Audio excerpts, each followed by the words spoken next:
துன்மார்க்கரின் செல்வ திரட்சியை பார்க்கிலும் நீதிமான் என்னுடைய கொஞ்சம் நல்லது.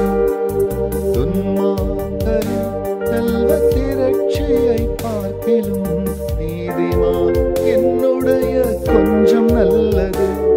நிரந்தர சுதந்திரம் இது என் கர்த்தர் எனக்கு நீர் தந்தது. நித்தம் பெருகும் கிருபை கொண்டது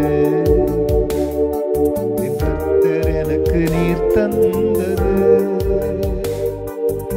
ஏசையா ஏசையா ஏசையா என் நீதி நீர்தானையா. ஏசையா ஏசையா ஏசையா என் நீதி நீர்தானையா. ஏகோவாசிக்கேலும் நீர்தானையா. எங்கள் நீதி தெய்வம் நீர்தானையா. கர்த்தருடைய பரிசுத்த நாமத்திற்கு மகிமை உண்டாவதாக. கர்த்தராகிய இயேசு கிறிஸ்துவின் நாமத்தில் வாழ்த்துக்கள். கிருபையும் சமாதானமும் உங்களுக்கு பலுகி பெருகுவதாக.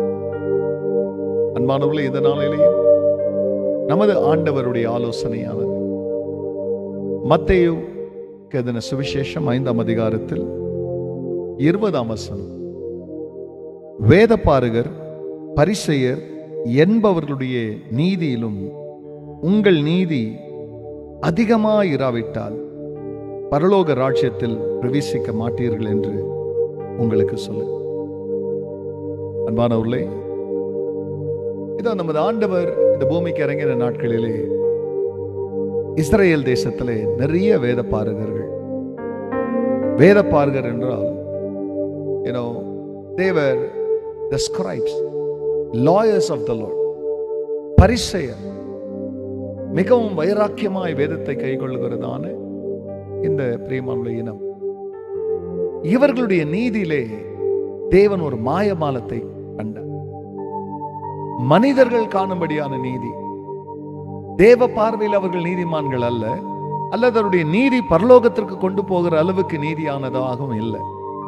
அவருடைய இருதயங்களை அறிந்த நீதிபரர் அவர்களுடைய நீதியை நியாயந்திருக்கும் பொழுது அவர்களுடைய நீதியை பார்க்கிலும் அவருடைய உபதேசத்திலே அவருடைய ரட்சிப்புக்குள்ள வருகிற தான் பிள்ளைகளுக்கு அவர் சொல்லுகிறார், வேதபாரகர் பரிசேயருடைய நீதியிலும் உங்கள் நீதி அது அதிகரிக்காவிட்டால், பெருகணும்ன்றார், அது பெருகாவிட்டால் நீங்கள் பரலோக ராஜ்யத்தில் பிரவேசிக்க மாட்டீர்கள் என்று சொன்னார். இதை கேட்கும் பொழுதே, ஆண்டவரே, என்னுடைய நீதி உன் ராஜ்யத்திற்குள்ள வருவதற்கு ஏதுவாய் தேவ நீதியா உங்க நீதியை எனக்குள் விதைத்து உங்க நீதியின்படி நான் நடக்கிறதற்கு என்னை நீதிமானாக மாற்றும், நீதி உள்ளவளாக மாற்றும். அநீதிக்கும் அநியாயத்திற்கும் அக்கிரமத்திற்கும் தேவனுக்கு பிரியமில்லாத காரியத்திற்கும் என்னை தூரப்படுத்தி உமது நியாய பாதையிலே உமது நீதியின் பாதையிலே நடந்து பரலோக ராஜ்யத்தில் பிரவேசிக்கிறதற்கு ஏதுவான நீதியாய் என் நீதியை மாற்றும் என்று கேட்போம். கர்த்தர் அப்படியே நமக்கு தேவ நீதியாய் மாறி நம்மை நியாய பாதையில் நடத்துவார். முடிவிலே மகிமையிலே சேரும். செபிக்க.